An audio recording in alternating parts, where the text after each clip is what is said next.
المركبة الفضائية أفالون بنشوفها وهي بتسافر في الفضاء، رايحة لعالم مستعمر جديد اسمه هومستيد 2. كل الكبائن فاضية والسفينة شغالة على الطيار الآلي. الطاقم اللي عددهم 258 ومعاهم 5000 راكب، كلهم في حالة سبات. وفجأة السفينة بتعدي من خلال حزام كويكبات بيضعف دراعها. النظام بيحول الطاقة للدرع الرئيسي، بس السفينة بتكون في مسار تصادم مع كويكب ضخم، وفجأة الكويكب بيصطدم بالسفينة وبيسبب أعطال كتير. السفينة بتحاول تصلح نفسها، لكن واحدة من كبائن السبات بتشتغل لوحدها. الراكب اللي بيصحى اسمه جيم بريستون، مهندس ميكانيكا. الكابينة بتتفتح والنظام الآلي بيساعده يصحى، وبيقوله إنه نام لمدة 120 سنة، وإن الرحلة فاضل عليها 4 شهور بس وتوصل هومستيد 2. بيقولوا له إنه هيقدر يقضي الوقت ده مستمتع بخدمات السفينة الفاخرة. جيم بياخد تعليمات عن السوار اللي في إيده والكابينة بتاعته والأنشطة اللي المفروض يشارك فيها قبل الوصول. متحمس ومتوتر إنه يقابل الناس اللي على السفينة. بيجهز نفسه ويخرج من الكابينة ويدخل على فصل التدريبي آلي معمول لمجموعة كبيرة. جيم باين عليه قلقان شوية، والهولوجرام بيشرح له عن الأرض وإنها بقت مزدحمة وغالية ومملة. بيقوله يحتفظ بأسئلته لآخر الدرس، لكن جيم بيفضل يسأله هو ليه الوحيد اللي موجود. بيكتشف إن الهولوجرام مش فاهمه، فبيقرر يدور على أي حد تاني. بيروح للقاعة الرئيسية للسفينة وبرضه مفيش حد، لكن مكتب المعلومات الآلي بيعرض عليه المساعدة. جيم بيطلب يكلم شخص حقيقي، في النظام بيبعته المضيف، لكن لما بيروح برضه مفيش حد، فبيطلب يقابل القبطان. ولما بيوصل للجسر بيشوف إن حتى الطاقم الأساسي نايم. في الآخر بيروح للمرصد وبيكتشف إن السفينة لسه فاضل عليها 90 سنة عشان توصل هومستيد 2. بيعرف إنه صحي بدري، فبيرجع بسرعة للقاعة الرئيسية ويبعت رسالة للأرض يسأل يعمل إيه، لأنه مش عارف يرجع للسبات تاني. النظام بيقوله إنه المكالمة غالية وهتاخد 55 سنة عشان يوصل الرد. جيم بينهار، بيمشي في السفينة وبيلاقي البار، وهناك بيشوف شخص تاني، وهو بيتكلم معاه بيحس إن في حاجة غريبة. ولما الشخص بيروح يجيب له مشروب، جيم بيكتشف إنه روبوت اسمه آرثر. جيم بيحاول يعرف منه معلومات، بس حتى مش قادر يشرح له إزاي صحي بدري كده. تاني يوم بيصحى في الكابينة وبيروح المطعم، وبيكتشف إن أغلب الأكل مخصوص لركاب الفئة الذهبية. بياخد قهوته السادة وبيحاول يصلح كابينة السبات بتاعته. بيجمع الأدوات وبيشغلها ويدخل جوه، لكن مفيش حاجة بتحصل. بعدين بيقرر يحاول يدخل على كباين طاقم السفينة، وبرضه مفيش فايدة. بيبدأ يلاحظ أعطال صغيرة في السفينة. بيرجع دايما للبار، مش بس علشان يشرب، لكن علشان يتكلم مع آرثر. الروبوت بينصحه يستمتع شوية، فجين بيكسر واحدة من غرف الفئة الذهبية وبيحاول يعيش شوية. بيجرب المطاعم والألعاب والسينما وكل وسائل الترفيه، بس مع الوقت بيحس بالوحدة أكتر وأكتر. في يوم بيتسكر ويمشي وسط كباين السبات لحد ما يوصل لباب الخروج اللي فيه بدلات الفضاء. بيلبس واحدة وبيخرج للفضاء. المنظر بيخطف أنفاسه، هو الإنسان الوحيد الواعي في الكون ساعتها.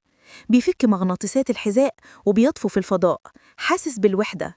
بيرجع جوه، بيقلع البدلة وبيرجع لباب الخروج من غيرها، وبيسحب الدراع علشان يفتح الباب وينهي حياته، لكنه يتراجع في آخر لحظة، يجري لجوه ويتزحلق على إزازة. جيم بيقوم ويبص على واحدة من كباين السبات، فيها بنت اسمها أورورا. بيبحث عن ملفها في النظام وبيسمع المقابلة بتاعتها وبيعجب بيها جدا. بعدين بنشوفه قاعد جنب الكابينة بتاعتها بيسمع التسجيلات وبيقرأ كتاباتها في البار، وبيتكلم مع آرثر عنها.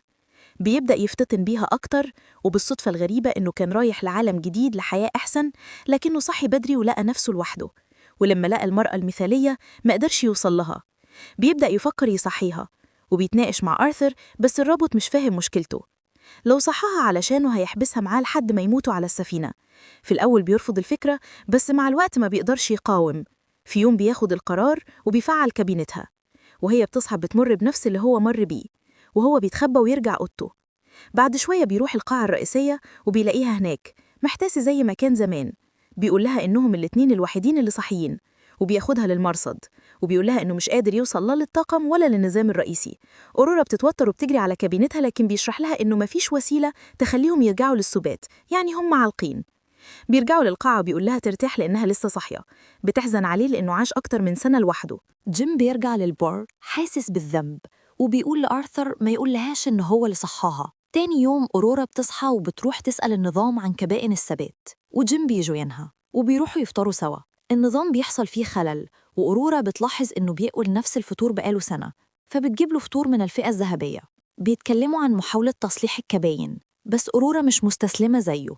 بتبدأ تبحث في المستشفى والملفات وتحاول تكسر باب طاقم السفينة. جيم بيلاحظ إن الأعطال بتزيد، ومع الوقت أورورا بتبدأ تكتب وتمارس الرياضة وتسبح، لكنها كل يوم بتستوعب المأساة أكتر. بتحاول تعمل مقابلة مع جيم علشان تكتب قصته. بتسأله ليه سافر للمستعمرة، فبيجاوبها بشعارات الشركة الأول، وبعدها بيقول لها إنه كان عايز يبني حياة جديدة هناك.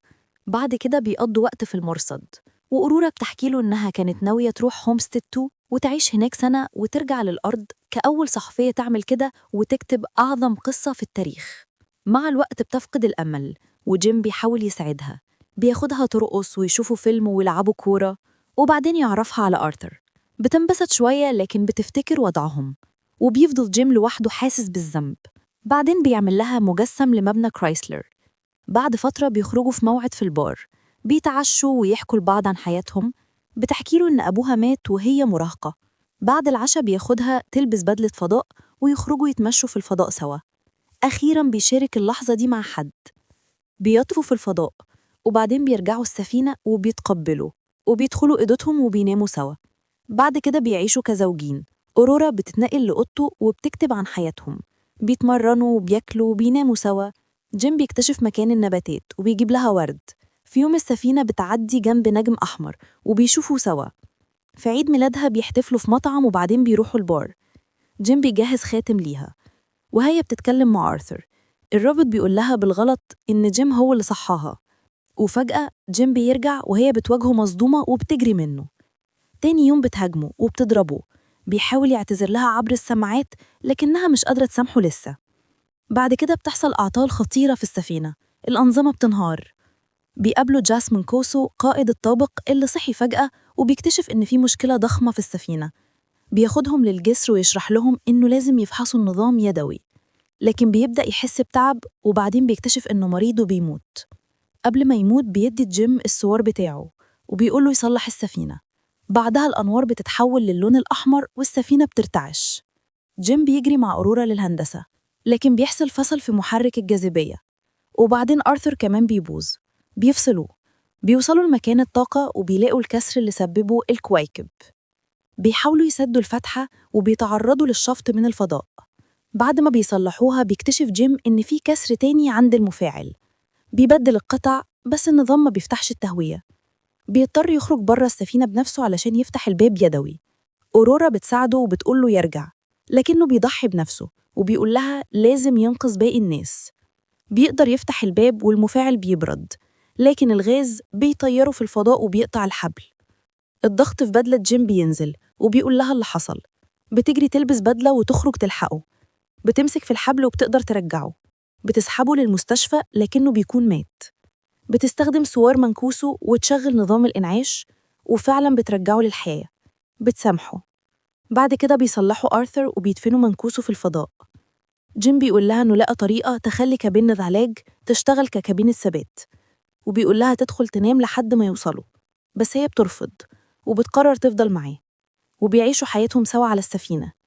بعد 88 سنة السفينة بتوصل هومستيد 2، والطاقم بيصحى وبيلاقي السفينة متغيرة تماماً. أورورا بتسيب لهم رسالة بتحكي فيها قصة حياتها هي وجيم على السفينة بينما الكل كان نايم. ولحد هنا يكون خلص فيلمنا، وما تنسوش بقى لايك وشير واشتراك فيلم من الآخر علشان يوصل لكم كل جديد.